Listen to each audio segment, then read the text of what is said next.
Hey guys, Jonathan here. Well, the new Echo trailer came out, which of course is going to be a Marvel show that launches on Disney Plus in January of 2024, but it's rated TV mature audiences, which is kind of crazy for Marvel as of late, but it's also crazy because it has a Lego connection. So just recently in 2023, we actually got an Echo minifigure, and of course this is from the show that's about to be rated TV mature audience, and Lego has a pretty strict rule that they don't make Lego sets or products based off of things that are rated R or TV mature audience, so it's kind of interesting. I want to talk about how I think this figure came to be. Like, of all the Marvel figures that Lego could have made, why would they make something from a mature audience and break their own rule?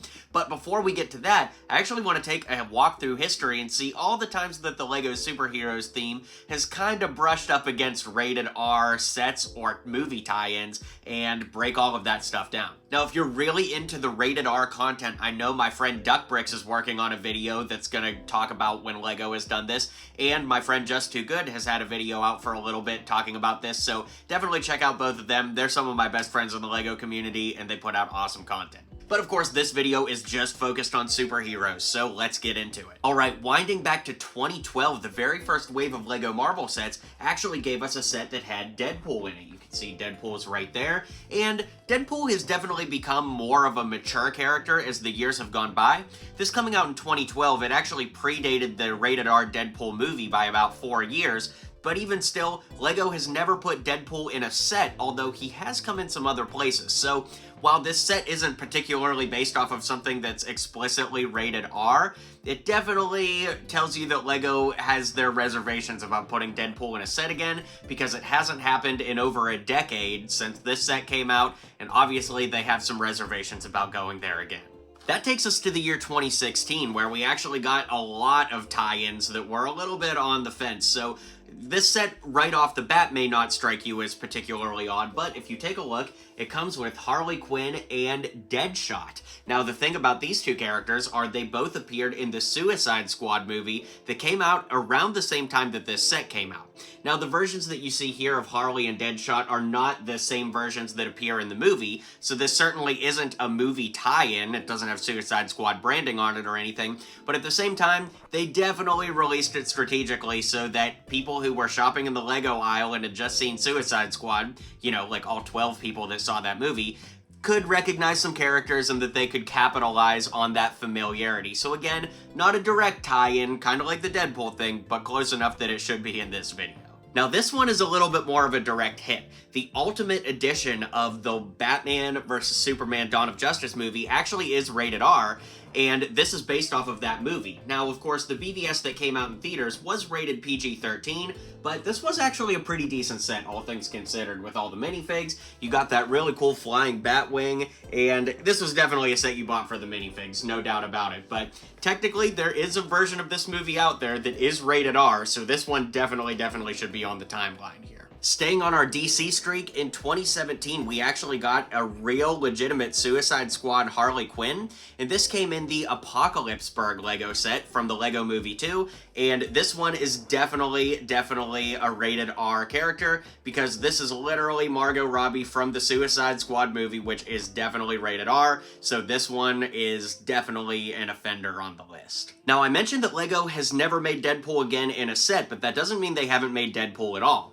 They actually did 2 Comic-Con exclusive figures in, I believe, 2017 and 2018. 2 back-to-back years, and 2018 is when Deadpool 2 came out, and you can see the Deadpool logo they used there is definitely pretty close to what we see in the Deadpool 2 movie, so it is pretty interesting to me that they definitely did a Deadpool figure the same year that Deadpool 2 came out, and they could have picked anybody to make a Comic-Con exclusive about. So, again, it's not a direct tie-in, but it's pretty dang close. DC technically has one 100% rated R figure and one kind of rated R set, and Marvel has always just kind of skirted around it, so it's interesting how that's played out so far. And then finally, that brings us to Echo, and I want to talk about how I think this happened. So of course, Echo does come in the collectible minifigure series 2 for Marvel, and what I think happened is they filmed Echo, and it was going to be rated, you know, TV, I think 14 or something like that. Is there like PG-13 equivalent? Don't know off the top of my head.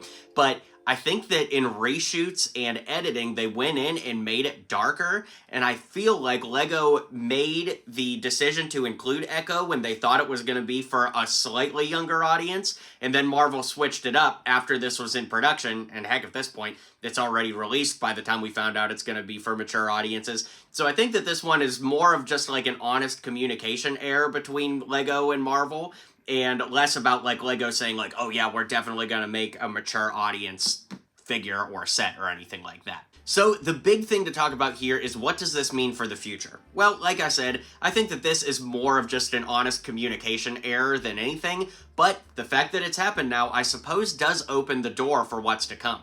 Now, with Wolverine being in Deadpool 3, I really can't see LEGO wanting to miss out on the opportunity to capitalize on all the toy sales of a new Hugh Jackman Wolverine in the yellow suit. I mean, gosh, I'm ready to pay $1 million for that. I want that right now, baby. But, you know, it's definitely going to be rated R. There's no ifs, ands, or buts about that. So, I don't know. I think that this opens the door. Maybe it just cracks it open a little bit just to test the waters and see what people say or think. But let me know in the comments down below.